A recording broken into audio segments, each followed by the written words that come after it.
وَمَا أَرْسَلْنَاكَ إِلَّا كَافَّةً لِلنَّاسِ بَشِيرًا وَنَذِيرًا وَلَكِنَّ أَكْثَرَ النَّاسِ لَا يَعْلَمُونَ. السلام عليكم ورحمة الله وبركاته. الله تعالى قرآن الكريم ده أعوذ بالله من الشيطان الرجيم. يا أيها الذين آمنوا قوا أنفسكم وأهليكم نارا وقودها الناس والحجارة. Ey müminler, özünlerini ve balıçakanlarını insan ve taşlar yıkılığı bulduğun dozaqdan saqlanlar deb bizlerge hitap kılıdı. Bu ayetninki mazmuniga asasen er kishi ahli ayollarini dozaqdan qanday himoya qilish kerak? Erning ayoliga Allohni tonitish va uning itoatiga chaqirish majburiyati bormi? Ayol eri uchun zinnatlanganga o'xshash, erning ayoli uchun zinnatlanish majburiyati bormi? Va bu ayolning haqlaridan hisoblanamdi? Yuqoridagi bu savollar javob berilishi intayin muhim bo'lgan meselelerden bulup, bunun cevaplarını birazdan keyin sizler bilen birlikte ortaklaşımız.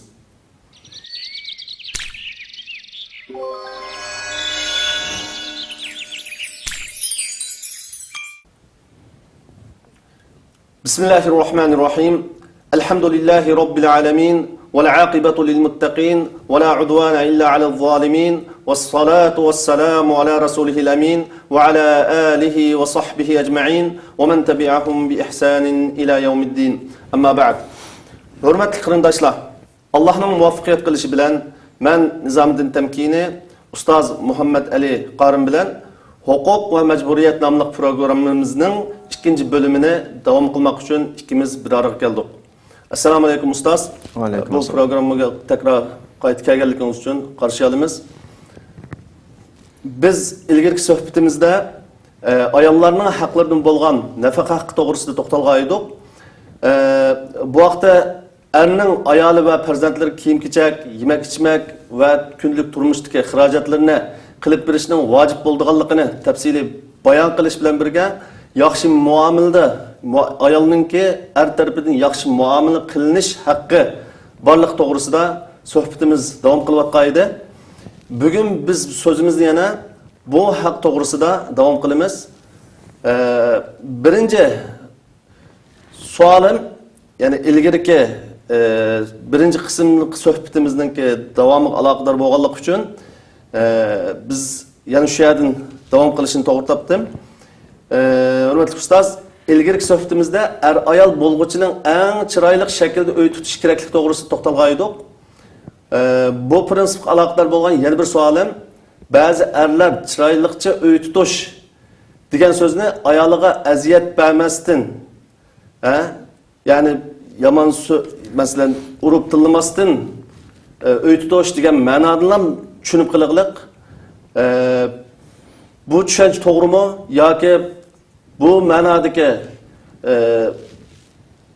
tushunchani bundan cho'nqurroq bir ma'no tushunishimiz mumkinmi? Bu vaqtda bir ozroq to'xtalib o'tgan bo'lsak. Bismillahirrahmanirrahim. Elhamdülillah ve salatu vesselamu ala Resulillah ve ala alihi ve sahbihi ve men vale. Amma ba'du. Biz ilgirki suhbatimizni Allah subhanahu ve ta'alanınki ve ashiruhunna bil ma'ruf degan oyatini o'zimizga shuar qilib turib, er bilan ayolning chiroyliqcha bir uy tutishi haqida suhbatimizni qilib kelgan. Sizning hozirgi oyatga qarata, ya'ni chiroyliqcha uy tutinglar degan oyatning ma'nosi ayollarni buzoq qilmanglar, ularga zarar vermanglar degandan boshqami ma'nosi bormi-ga qarata, tabiiyki erninki ayoliga zarar vermaslik, aziyat bermaslik lam emas buning ma'nosi. Balki buningdan cho'nqur, ya'ni ayoldan kep qolgan aziyatlarga muqana qilish, sabab qilish. Onunğa sabr qilish yani. Bu İslami nikahning buyukligi del mushiyada. Allah subhanahu wa ta'ala er ayolning o'tirdi. Bu ailede. Yani buna deganligimiz her taraf qarshi tarafga qarata Allah subhanahu wa ta'alaning huquqidir. Her taraf qarshi tarafga xizmat qilish, mulozimat qilish, yaxshilik qilish bilan Allah subhanahu wa ta'alaga yaqinlashidir. Yani intayin bir nazik bir söz. Allah er ve ayolning o'tirdi, yani şu ailede. Mesela er taraf ayoliga zulm qilishdan Allohdan qo'rqib turib o'zini tatidi. Ayol kishimi er kishiga zulm qilishdan Allohdan qo'rqqanlik yusidan o'zini tatidi. Er kishi ayoliga yaxshilik qilib olib turib suyunadi ichidan. Men Allohning buyrug'ini qildim, ayolimga yaxshilik qildim. Ayol kishimi o'zining ustidagi majburiyatlarini ado qilish orqali üstümdeki mecburiyetlerimni ado qildim. Erimning haqqini ado qildim. Allohga yaqinlashdim deb bu nuqtadan suyunadi. Demak, bizning bayatımızda Allah er ve ayolning o'tirisida deganimizning ma'nosi bu. Ya'ni ilgirki suhbatimizda o'qiganimizdek Qur'oni Karimdagi va ashiruhunna bil ma'rufning ma'nosi yani bu darajada yani. Qanaqdir xuddi masala er taraf ayolga zulmlam qiladigan an Qur'on şu zulm qilma devatgan mesele emas. Joyliqcha öy tutish u qarshi tarafga zarar vermaslikdan boshqa qarshi tarafdan kelgan zararga qanoq qilish, sabr qilish, chidash, oilani qanoq qilish, davom qilish va qarshi tarafga yaxshilik qilish ikkili taraf. Bu qanaqdir erning yoki ayolning o'tirdagi bir taraflik masalasi emas. Ikki tarafga teng bog'langan masala. İnsanning asli xarakterimi ham shu. Masalan bir misolga olsak, dengiz seferinde ketayotgan vaqtda paraq cho'kib ketdi deyli. Bir odam anasi bilan yolg'iz bir orolda qolib qoldingizmi o'tirdi. Bu odam hayotida diniy ta'limot olib boqmagan, hech qanday bir anasiga yaxshilik qilish, o'qilish, bu qilish haqida bir ko'rsatma olib boqmagan kishi. Ammo shu yolg'iz qolib qolgan orolda yemeklik izlash uchun u yerga borib hayvonlarni tutib keladi. Anasini tashlab qo'yamdi, qo'ymamdi. Tabiiyki anısqa hech qanday bir taş sirtdan berilgan ko'rsatmaning ta'siriga uchramasdan qanday qiladi, yaxshilik qiladi. Ya'ni insonning asli xarakteri ijtimoiy bir maxluq inson. Atrofidagilar bilan birga yashaydi. Mayli urug' tuqqanlar yoki ayol bo'lsin. Atrofidagilarga yaxshilik qilish bilan uning turmushi go'zal. Yani Qur'oni Karimning tashabbus qilayotgan amaliyotda insonning asli xarakteridan ish emas. Yani insan eğer şununla amel kılsa, şu boyunca mansa güzel bir muhitke erişidigan, güzel bir ortalık yaratıldığan bir kanuniyet aslında bu yani. Kur'an-ı Kerim'deki ve aşirunu bil ma'ruf degeni sen insandaki yaşa demekçi. Başka alahide talep yok bu yerde. Kur'an-ı Kerim'de din talimatı ile insanın asli karakterini فَاَقِمْ وَجْهَكَ لِلدِّينِ حَنِيفَ فِتْرَةَ اللّٰهِ الَّتِي فَتْرَ النَّاسَ عَلَيْهَا. İnsanın asli karakteri din talimatı boyunca yaşashqa programlangan. Qur'on bizni faqat şu programning boyunca qana qil mang da'vatıdır. Shunga vaqtda bizda qalaymuqanchilik, to'qinish vujudimizda yoki turmushlarimizda qalaymuqanchilik yuz bermaydi shuni bilan. Payg'ambar alayhisolamning Ahmad ibn Umardan Hasan isnad bilan rivoyat qilgan bir asar bor. ما تود اثنان ففرق بينهما إلا بذنب يحدثه أحدهما. Yani çoğum er ayol oturdu bir mesele çıktı degan gap. Yuqorqi asarining mazmunini tarjima qilsak, ikki odam birisi-birisini yaxshi ko'rib, birisi-birisiga mehr muhabbat paydo bo'lib, ayrılib ketishi bu ikkilanning oturdu chiqqan bir xatolik tufaylidan bo'ladi deydi. Ya u xatolashidu, ya bu xatolashidu. Agar Muşul asas qilgan holatda oilaga qaraganimizda er ayol munosabati mehr muhabbat ustiga qurilsa, islomning ta'limoti bo'yicha qurilsa, bu oila intayin go'zal shaklda davom qiladi. Ya'ni go'zallikcha uy tutinglar deganni eng oxirida xulosalasak, sen unga aziyat verma, uningdan kelgan aziyatga qanday qil, sabr qil. Mening bu davatgan bu gapim nuqul er tarafga qaratilgan gap emas. Muşu aynı şekilde ergi mi deyimiz, ayolga mı deyimiz? Yani ergi deyimiz ki ayolga aziyet verme. Evet, bunuz yani zulüm fakat er taraftan sadır olmaydı. Tabii. Ayol taraftan mı ergi nispeten zulüm sadır oldu. Ermin mezun oldu. İkili taraf zulüm kılmaslık, zulm qilmaslik kerak, qarshi tarafdan kep qolgan aziyat yoki savvallik xatoliklarga qana qilish kerak, sabr qilish kerak. Buning natijasida undan keyin go'zal bir oilalikni saqlab qoladi, davom qiladi va kelgusi jamiyatning asosini yaratadi. Allah razı olsun. Hem de cemiyetimizde bazı erler ayollar hakkında çekin aşırıp guman kılıdığan bir işler var. Bu turmuştaki muvaffakiyatsizlik deb qaralamdı. Endi siz o'tirib qo'ygan bu temini Qur'oni Karimdagi Sura Hujratning 12-oyati aniq ayirgan. Estaizu billah inna ba'daz-zanni ismun. Bir qism gumonlar, boshqalarning kenidan shak shubha qilish jinoyat, gunoh degan ma'noda. Ya'ni ayolingdan hech qanday bir yomonlikninki ta'siri ko'rilmadi, ifodasini ko'rmading. Hech qanday bir dalil yo'q. Ortada hech qanday bir ko'rinishmi yo'q, sen gumon qilishga tegishlik. Bu holat turib ayolingdan gumon qilish. Ammo nuqul oyat ayolga qaratilayotgan oyat emas, ammo mushu doirani qanday qiladi o'z ichiga oladi. Yani qarshi tarafdan shu shaklda gumon qilish oyatning hukmi bo'yicha intayin ig'ir gunoh. Ammo aks taqdirda, masalan, sirtdan kirdingiz uyga, ayolingiz telefonda paranglashayotdi. Sizning kirganingizni ko'rib bilan jiddiylashgan shaklda telefonni taqasa yoki ayolingizning telefonida favqulodda ko'zingizga ayollar o'tirisida bir oiladagi ayol o'tirisida deyiladigan so'zlar shaklida bir uchurlarni ko'rib qolgan vaqtingizda va yoki bundaq shaklda ya'ni gumonliq masalalarni ko'rib qolgan vaqtingizda undan keyin siz bu orqali yomon oqibatlarning yuz bermasligi uchun oldini olish uchun ba'zi masalalarni aniqlasangiz buningda masala yo'q. Ammo unda olmagan shaklda, gunohsiz shaklda o'zingizning kallasidagi shaytonning vasvasasi bilan men yo'q vaqtda uyga kim kirdi? Masalan, sen kim bilan ko'rishding yoki bugun yo'qolib ketding, nega bording degandek masalan, o'rinsiz shaklda gumon qilish bu intayin ig'ir gunoh. Oyatdagi bir ifodaga diqqat qilish kerak. Inna ba'daz-zanni ismun. Oyatda gunoh demedi Allah subhanahu va taolo. Gumonning nimasi? Bir qismi.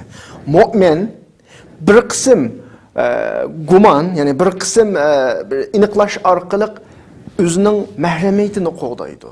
Biz bayatın deganimizdek ba'zi bir ahvollar ko'rilib qilyotdi, ba'zi ifodalar ko'rilib qo'yadi, ba'zi dalillar o'tirg'i chiqyotdi. Bu vaqtda yana men gumon qilmayotganini o'chitdim deb o'tasa, yomon oqibatlar kelib chiqadi. Bunda vaqtda shu dalil faktlarni iz qo'g'ladi. Meselenin ig'ir oqibatlarning yuz berishininki, o'zining oilasining buzilishininki oldini olish kerak. Chunki inson degan xatolashidi, shayton vasvas qilib turadi. Uning oldini tuzdigan odam bo'lganida saqlanib qolishi mumkin. Ammo aks taqdirda, ya'ni hech qanday gumon, hech qanday pakat, hech qanday isbot yo'q vaqtida uningdan gumon qilib, o'rinsiz shaklda urush, da'tlash chiqarish bu insonning qalbiga zarar beradigan ish, ya'ni qalbini qiradigan ish. Buningda oiladagi mehr-muhabbat Merbatning yo'qilishininki oiladagi kriz chiqishining tunji qadami ayolidan o'rinsiz gumonlanib, uning qalbiga aziyat berish bo'lib qilishi mumkin. Yani bununki aksicha tushunishimiz mumkinmi? Masalan, hozir biz erlarninki ayollardan yomon gumon qilishini to'g'ri so'zlab o'tdik. Ayollarning erlari haqida masala, ya'ni er va ayol Allohning nazarida taklifat, ibadat ve amel qilishga tegishlik adab, axloq, rioya qilishga tegishlik haq, huquq, majburiyat nuqtasidan o'xshash bir o'rinda bo'lganligiga qaragan vaqtda bizning degan gaplarimiz ya'ni ikki tarafli gap. Ya'ni bir tarafdan ayolga, bir tarafdan kimga deyilayotgan, erlarga deyilayotgan. O'xshash shaklda qanday qilinish kerak, rioya qilinish kerak. Allah razı olsun. Rasulullah sallallahu aleyhi ve sellem'ninki bir hadisida mu'min mu'mina ayolni yomon ko'rmasin. Ya'ni bir o'ziniki bir ayolni yomon ko'rmasin, halollab olgan ayolni yomon ko'rmasin. Agar uning ba'zi axloqini yomon ko'rsa, uningga ya'ni ba'zi axloqidan rozi bo'ladi degan bir hadisi bor. Bu hadisni yuqorqi so'zingizga asoslangan vaqtda qanday tushunishimiz lozim? Bu hadisimiz ilgirki suhbatimizni tilga olib ma'lum tushunishlarni bergandik. Inson ba'zida oldirab qoladi. Bo'libmi ayollik turmushida shu taloq so'zi talaq ifodasi nihoyatda xatarlik bir ifoda. Biz deb keldik. Go'zal muomala qilish, chiroyliqcha uy tutish degan qarshi tarafning aziyatiga sabr qilish, aziyat vermaslik, uni xatoligiga qarata eskartish, uniga nimbrish, fursat verish. Bu masalalarni o'z ichiga oladi. Ailada ayol bir ailəyə kirgandan keyin tabiiyki o'xshamagan bir muhitda yashagan ikki kishi, o'xshamagan ta'lim tarbiyada o'sib yetilgan ikki kishi, o'xshamagan mijozdagi ikki kishi bir ailəyə kirgandan keyin har tarafning qarshi taraf yaxshi ko'rmaydigan ba'zi ishlari bo'ladi, suluklari bo'ladi. Qarshi tarafdan sen yaxshi ko'rmaydigan ishni ko'rgandan keyin kisblam uningga raddiya qilish, kisblam uni ayiblash bu to'g'ri emas. Hatta şeriatda bendilerge aval buyruk verdi, teklifatını verdi, kılmada perz vacibatlarını verdi, andinkin cezalaydı. Selamda bir öyge kirgendiğin keyin, meyli er olsun, ayal olsun, karşı tarafga özünün yaxşı görüdüğün işlerini, yaxşı görmeydiğin işlerini, mesela bunu bayan kılış gerek. Qarşı tarafning mecburiyetlerini əslitishi kerak. Ayolga əslitishi kerak, ayol eriga əslitishi kerak. Bo'lmagan vaqtda, ya'ni bir qitim xatolik yuz berdi, chiroyliqcha eskartish berilib, o'zining haq-huquqi talab qilinishi kerak. Qarshi tarafning majburiyati qanday qilinish bo'ldi? Əslatilinsa bo'ldi. Ammo boshqalarga əslatmay turib, sizning nimani yaxshi ko'rib, nimaning yomon ko'radiganligini demay turib, onundan sen şunda yaman kurduğu işlerden biraz sadır olup kalsa, onunla derhal tepki gösteriş, onunla derhal inkas bildirip karşı tarafından hücum kılış, ya ki karşı tarafki eziyet veriş, bu doğru iş emas yani. Normalde herkanda bir cemiyet, herkanda bir devletinin bir kanunu olurdu, an cezalaydı. Kanun çıkarılmayan mesele izbegen vaxtıda, o şu vaxtıda onunla ceza yüksülüm olmaydı. Aynı şekilde ailemi küçük bir devlet, çünkü ailede İki tarafdan kılmaslık tegishlik işleri qanday qilish kerak, muayyanlash kerak, deyilish kerak, eskartilish kerak, birinchi qitim yuz bersa onunga ogohlantirish berilish kerak, andan keyin onunga muomala qilinsa bo'ladi. Endi bayatdan o'qilgan hadisga qarata, masalan ba'zi erlar ayolini taloq qilish uchun maslahat so'rab keladi. Masalan, fatvo so'rab keladi. Masalan, keskin keladi, men ayolim bilan ajrashim zodi.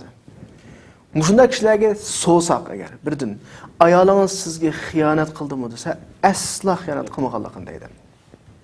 Ayolingiz oilada pokiz emasmi? Yo, pokiz deydi.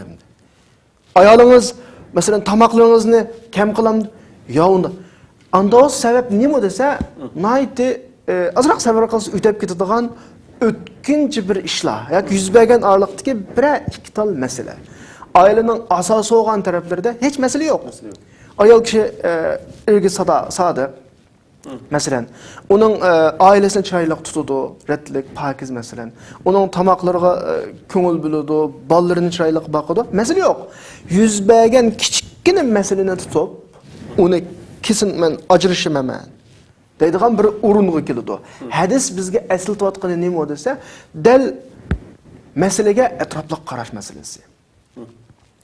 Dünyada ayollar emas, har qanday insonninki to'g'ri taraf bo'ladi, xato taraf bo'ladi, alohidlik bo'ladi, kamchilik bo'ladi. Hadis bizga asl totadiki, sen ayolingning umumiy ahvollariga atrofli qara. Sen yomon ko'radigan bir ish o'tirg'i chiqib qolsa, sen uning boshqa taraflarini asla deydi. Madam uni sen yomon ko'radigan taraflar, bo'lmaydi deydigan taraflar 60%, 50% dan eshib ketmagan ahvol ostida onun yamanlığını ko'rgan vaqtida onun yana bir yaxshiligini qanday qilishing kerak? Eslashing kerak. Yani inson nima bilan inson esa ijobiyatlar bilan va salbiyatlar bilan. Onun ijobiyati va salbiyati va. Aynı zamanda sening nimang va ijobiyating va va salbiyating va. Yani bu yerdeki mesele, yani meselege etraflı qarash meselesi. Qanaqdir nima deymiz? Bir meselelarla bir xatoliklardan bütün hamma narsani yuyutadigan mana bir taraflama bo'lmaslik masalasi hadis bizga eslatayotgan. Biz Peygamberimiz sallallohu alayhi vasallamning hayoti biz uchun o'rnak. Alloh subhanahu va taolo Qur'on Karimda laqad kana lakum fi rasulillahi uswatun hasana deylik. Yani Rasululloh biz uchun albatta yaxshi bir ulgu. Shuning uchun yuqorida bayon qilingan bu so'zlarni Rasulullah sallallahu aleyhi ve sellem'ninki hayatını bir örnek körüstüp düşünüşki bitirişip baksak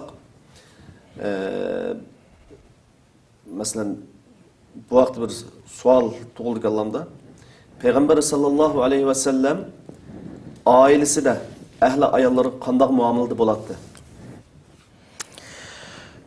Peygamber aleyhissalatu vesselam üzünü, ailesideki üzünün ahvalini tasvirlab hayrukum li ehlihi ve ana hayrukum li ehlihi.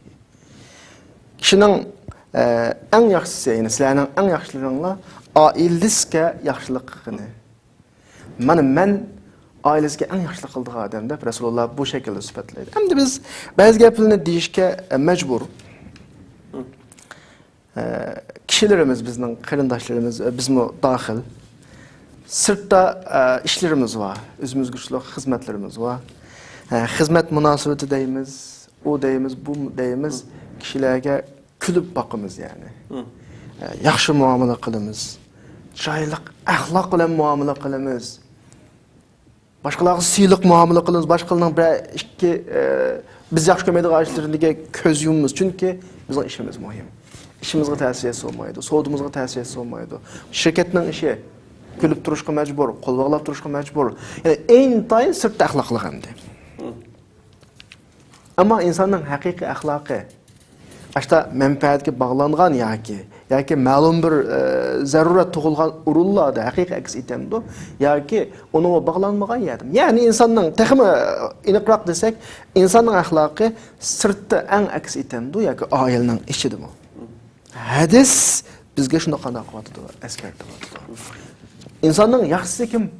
Ailesiga yaxshi bo'lgani, sirtda hamdam yaxshi bo'ladi. Ya qo'rqib yaxshi bo'ladi, ya xushomat qilib yaxshi bo'ladi, ya bir iqtisodiy manfaati bog'langan shu yaxshi bo'ladi, ya ishlayotgan idorasidagi xizmatdoshlar shu yaxshi bo'ladi, ya boshliq bo'ladi, ya ishqi bir narsa. Bu insonning haqiqiy axloqini belgilaydigan ish emas. Rasululloh hadis bizga shuni deyapti. İnsanın haqiqiy axloqi nerede ko'rsatildi? Ailede ko'rinadi. Dedi-ku, hayrukum li ahlihi. Yaxshilaringlar ailesidagi yaxshi o'g'illar. Mana men aranglardagi ailesiga eng yaxshilik qildig'ini mana men deydi. Ana o'g'anda haqiqiy yaxshi muomala qiladi, voy axloqli degan kishi ailada yaxshi bo'lishi kerak. Chunki ailada uning asli mohiyatidan o'zgarishni talab qiladigan hech manfaati yo'q. Sirtda bayatın deganimizdek şirketning manfaati va, savdosining manfaati va, xizmatining manfaati va bir yerlarga bog'lanadi. Shunga o kulib turishga, qo'l bog'lab turishga yoki go'zal axloqli shaklda ko'rinishga majbur. Ammo oilasida u bir xo'jayin an haqiqiy axloqliq yoki axloqliq emasligi ashta vaqtida aks etadi. Allah razı olsun. Masalan Rasulullah sallallahu aleyhi ve sellem siratlarga qaraydigan bo'lsak, Peygamber sallallahu aleyhi ve sellem öy kirgen vaqtida tabassum bilen ve külgen xushalliqni izhor qilgan holatda ailesiga farzandlarni oldiga kiradi degan hadislar, rivoyatlar bayon qilinadi. Buni qanday tushunamiz endi? Peygamber aleyhisselamning bu xildagi hadislari intayin ko'p. Masalan Ibn Asakir Ali radhiyallohu anhudan keltirgan bir hadisda Rasulullah akrimun nisaa fa vallahi ma akramahunna illa karim. ولا أهانهن إلا اللئيم. Ayollarni hurmatlaman deydi Rasulullah. Allah bilan qasamki, ayollarni faqat isil odam hurmatlaydi. Past odamlar ayollarga qanday qiladi? Ahonat qiladi. Isil odamlar ayollarning oldida mag'lub bo'lgandek ko'rinadi. Past odamlar ayollarning oldida bo'lgandek g'alaba qilgandek ko'rinadi. Bu ma'nodagi hadislar intayin ko'p. Hatto mushu hadisninki ba'zi rivoyatlarida men isil bo'lib ayollarning oldida mag'lub bo'lishim, past bo'lib ayollarning g'olib bo'lishdan yaxshi ko'raman degan shaklda kelgan bir rivoyatlar bor mushu hadisninki. Masalan jamiyatlarimizda ba'zi odamlar uy kirgan vaqtida qapaqni turib kirishi bizning o'zimizning Uyg'ur jamiyatimizda Yakunmayda salom qilishdan burun ovozini ko'tarib gap qilib kirishi, masalan ayoliga qo'rqinch silish yoki o'zining erkakligi deb tushunishi bunga o'xshagan ishlarni mavjud jamiyatlarimizda. Masalan chet ellarda bo'lmasa-mu, ammo vatanda ba'zi yurtlarda bu ishlarga mayli shohid. Bunga o'xshagan